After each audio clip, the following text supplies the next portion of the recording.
Hey, it's Marthea, the MSW coach, and I'm back for another episode of my podcast, Macro Social Work Your Way.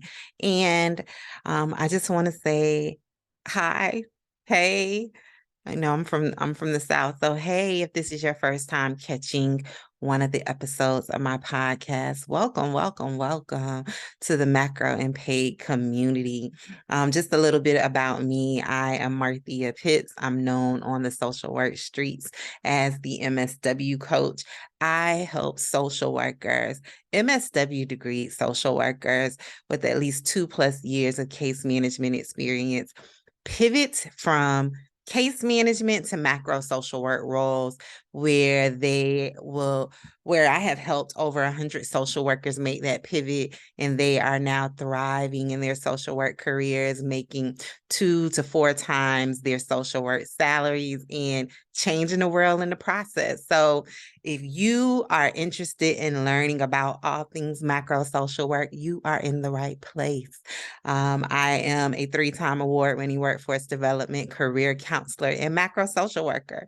I have worked in many different macro roles, ranging from the director of a global learning pathway right after being in case management to working at an R1 university and working with the Washington, D.C. based think tank, where I work directly with mayors around the country and their executive leadership team, and helping them design equitable career pathway opportunities for historically marginalized youth and young adults in their city. So my professional mission is to help people get what they need career and education goal wise to achieve lifelong self-sufficiency. So as an extension of my work, because I realized in my first macro job that I could not change the world myself, that I needed to create something to help other social workers get into the type of position that I had landed.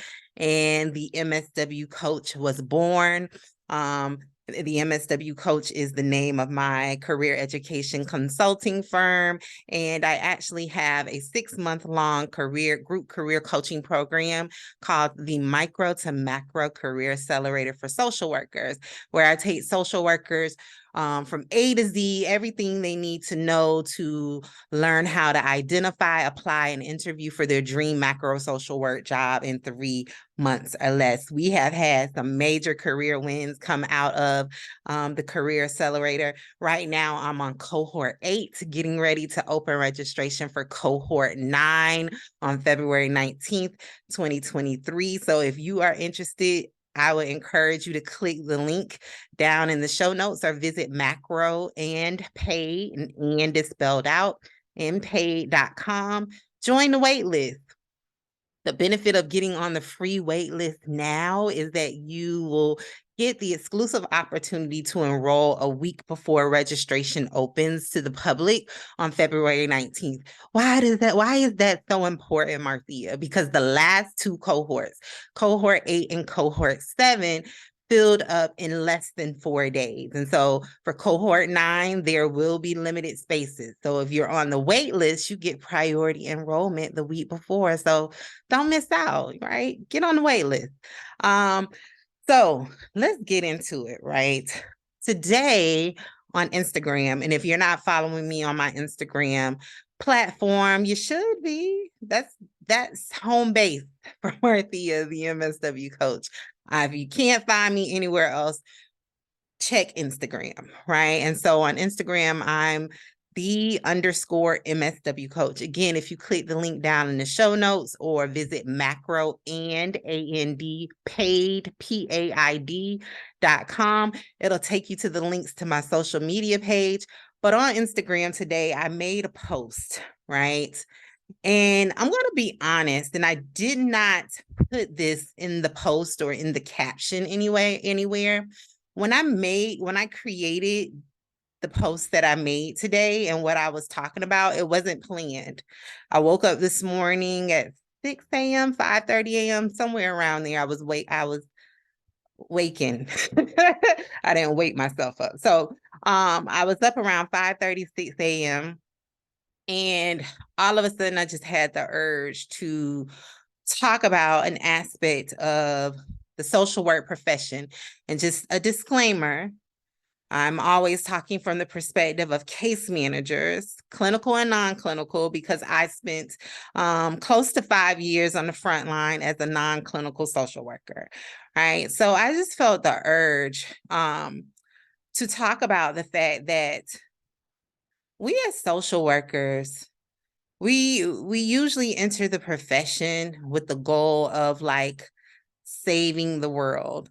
And saving the world is subjective, and we know that as humans, no one person can save the world, right? But it's still like an overarching goal of people that enter the social work profession, where we want to enact some level of change in the world, even if it's for one person, two people, or millions of people, right? And so I wanted to talk about the fact that in this pursuit to save the world, many of us need saving ourselves, right? And so what I was saying just a moment ago about when I created the post, I was coming from solely from my own perspective, right? Which I've learned over the last 3 years from being on the social work internet streets, that what I experience is not as uncommon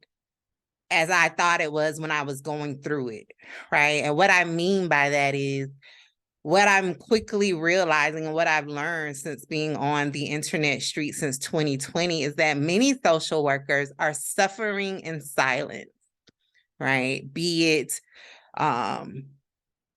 mentally, physically, financially, emotionally, all of the leads, right? Many social workers are suffering in silence and basically dealing with silent battles that no one else knows about, and that they themselves can't even deal with, address, feel the emotions, all of the things, right? And just a disclaimer, I'm not a clinical social worker, right? So they don't even have the opportunity to deal with the things that they're going through because they have to save the world, right? And so the tweet post that I made this morning was, quote, "The hard reality of being a social worker is that every day you are expected to save the world," in quote, save the world, because it's subjective, "when many days you are the one that needs saving. Like they tell you on planes, save you first and then help everyone else. Hashtag prioritize you."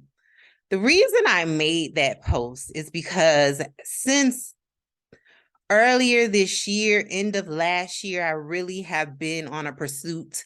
And even when I made the pivot to macro work, I was in a space in life where I wanted to begin to prioritize Marthea, right? And a lot of that was out of the large, like, sheer fact that as a case manager, I sacrificed a lot to serve others, right? I'm not going to act like, oh, I didn't know this was a part of my job or the profession when I went to school to get an MSW degree. But I didn't know that requirements of the job extended beyond like what we are compensated for with our salaries, right? And so what I mean by that is, and again, this is the part that I didn't share in the post or in the caption.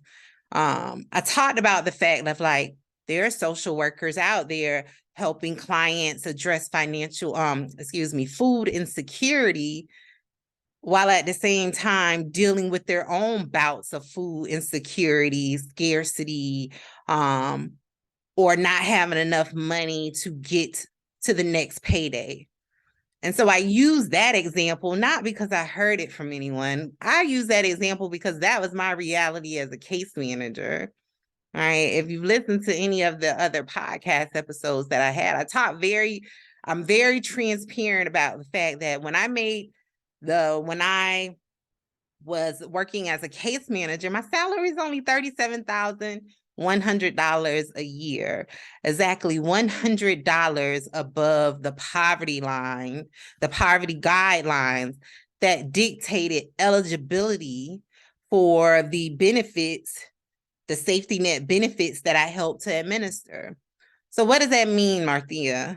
That meant that me, along with my coworkers, who we all were making the same amount of money, we did not qualify. Could not be eligible for the benefits we were helping to administer, right? Which was food and cash assistance. Not saying that everyone had goals of receiving the benefits, but if you're making $37,100 and you are in a family size of whatever their family size were, which got pretty large for a lot of my coworkers, I think you would need a little bit of assistance, right? So what that looked like was for me in my own situation, and even for my colleagues, was that we didn't even qualify for what we were helping to, again, like I said, administer.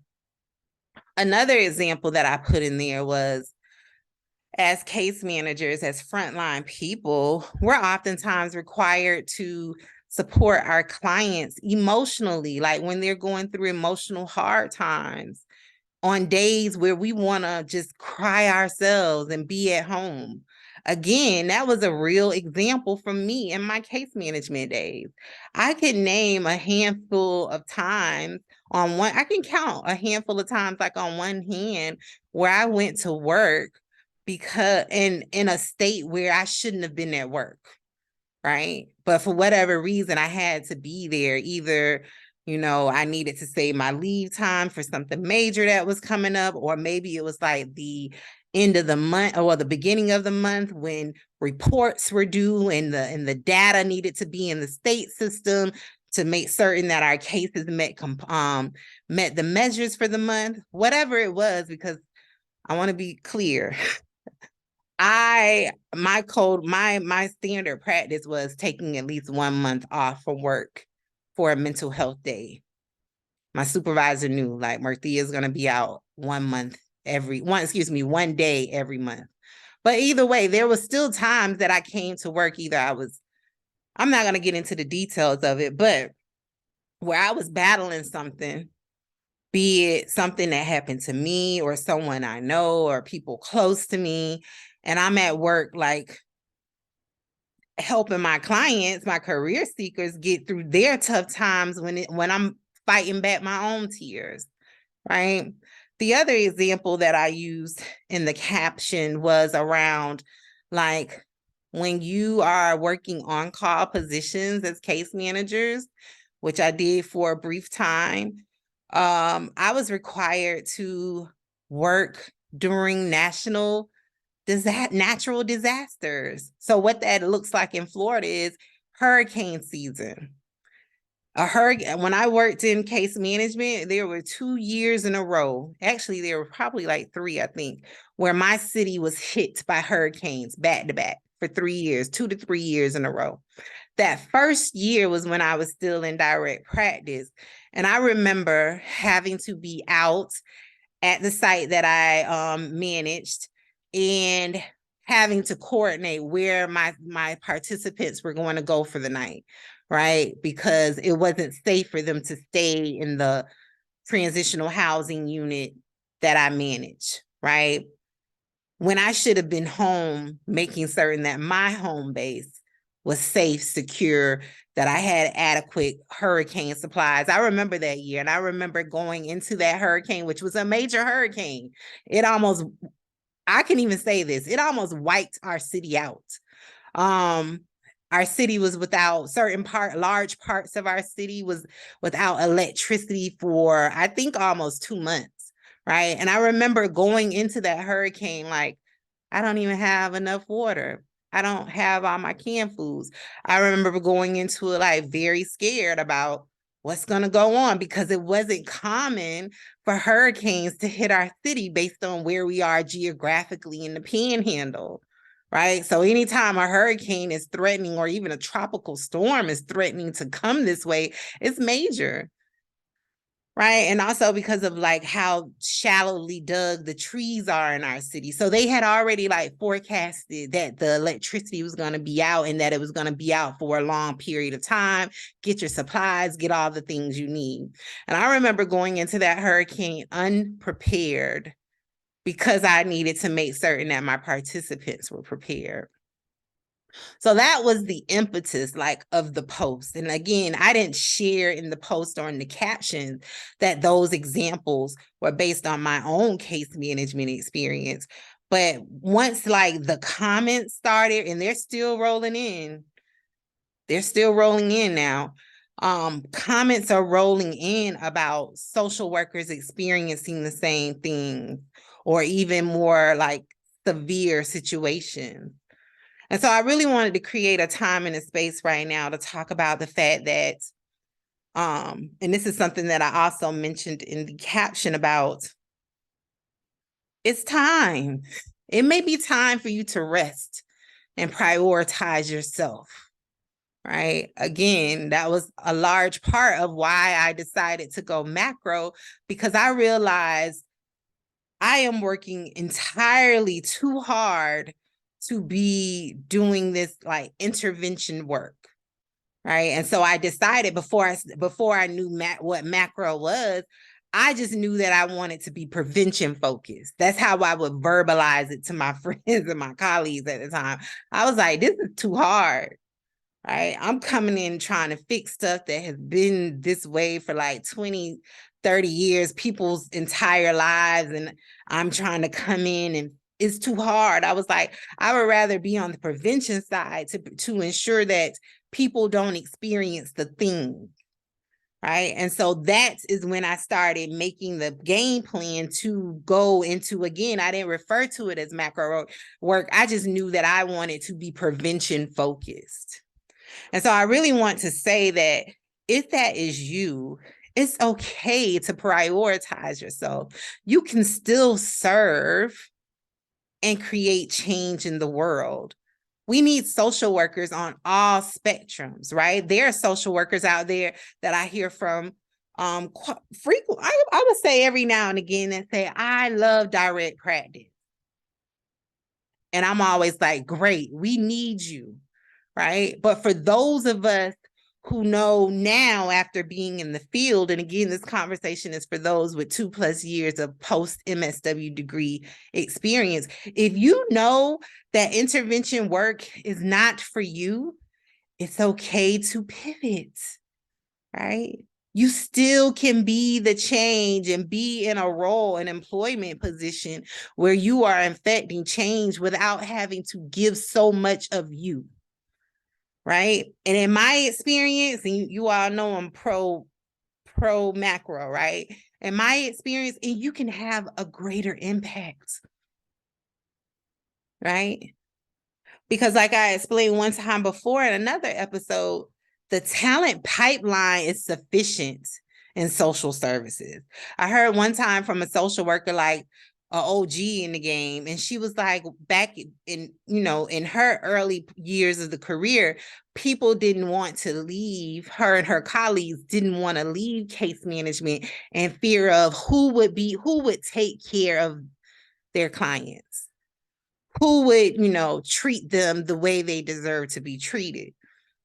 And my response to that is the way workforce development works, the talent pipeline, the conversations that occur between higher ed and employers, there will never be a deficit.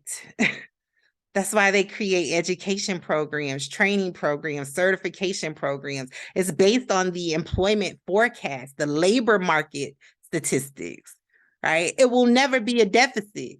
You can leave and there's going to be a new group of social workers, a new group of social service practitioners coming into the workforce, right? And this is what makes me a little bit different from other career coaches, because I study the labor market. That is my area of specialty as a workforce development practitioner, macro social worker. There's always going to be people. And this is my like thing to you right now. Give yourself permission to say, I've served in this capacity. Now let me go explore other ways that I can still serve and give back and affect change without having to give so much of myself. or sacrifice so much of my family's like well-being, right? Because I've seen social workers, I work with social workers, I hear from social workers who are, and I probably shouldn't use the word neglect, but neglect their own families to take care of their clients. It shouldn't be that way. It doesn't have to be that way. Right. So give yourself permission to at least like be open to what other career opportunities exist in the world for me, where I can have a little bit more of like ease, and as much ease as you can get with work, right? For the skeptics out there, but where you don't have to put yourself on the line every day.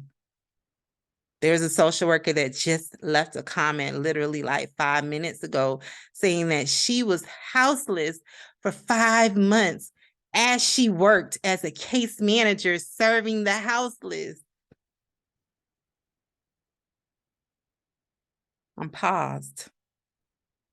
She says in the comment about how she is no longer houseless. She overcame that, but she still suffers from the what did she call it? I think she referred to it as PTSD, but again, I'm not clinical. She was basically like saying that she's still dealing with the after effects of it. Of could she end up houseless again? Could this be her? Like, I could probably name not name, but count or identify 5 social workers who something like that resonates with. Right. And a lot of people think that they have to overgive of themselves, especially if they have overcome the thing that they're helping their populations with.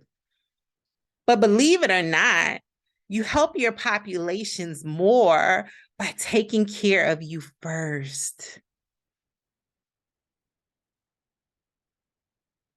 And this may not apply to you, but have you ever seen a social worker or a social service professional rather, who was just, or a case manager, let me use that term, a case manager who was just mean to the clients for no reason?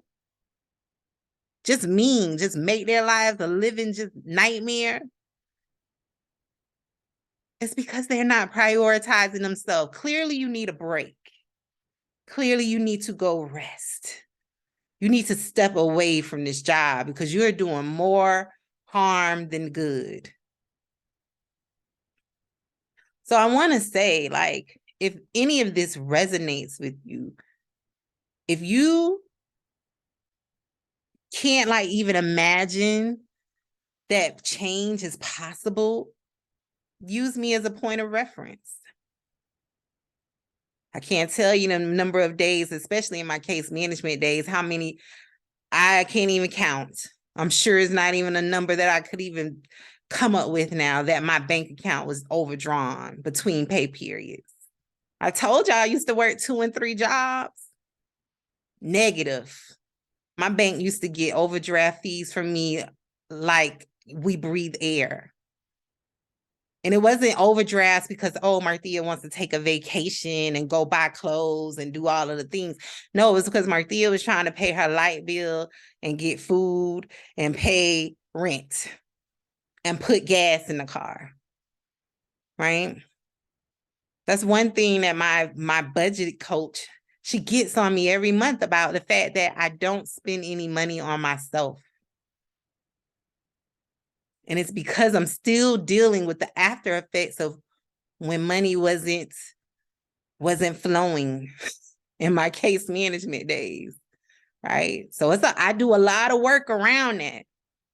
A lot of work around like when I was in scarcity. I do a lot of mindset work around that. So I just want to say that prioritize you. Prioritize you. It's okay.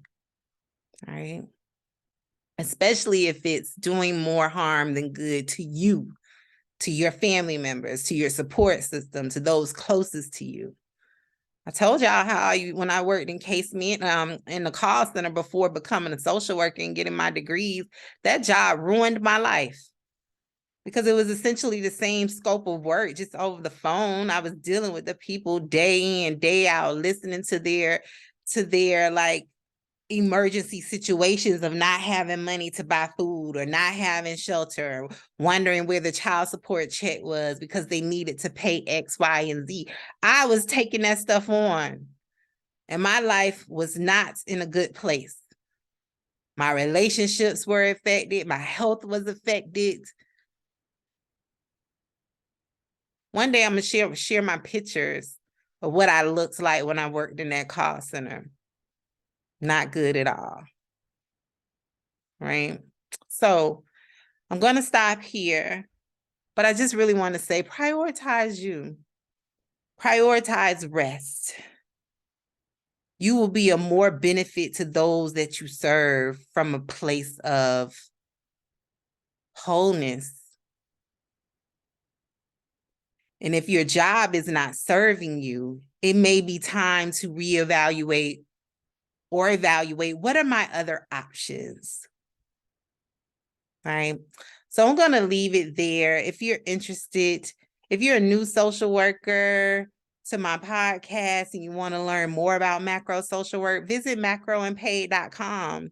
You can get access to my free e-course to learn about all things macro social work, what it is, what career opportunities exist in it, possible salaries, all of the things.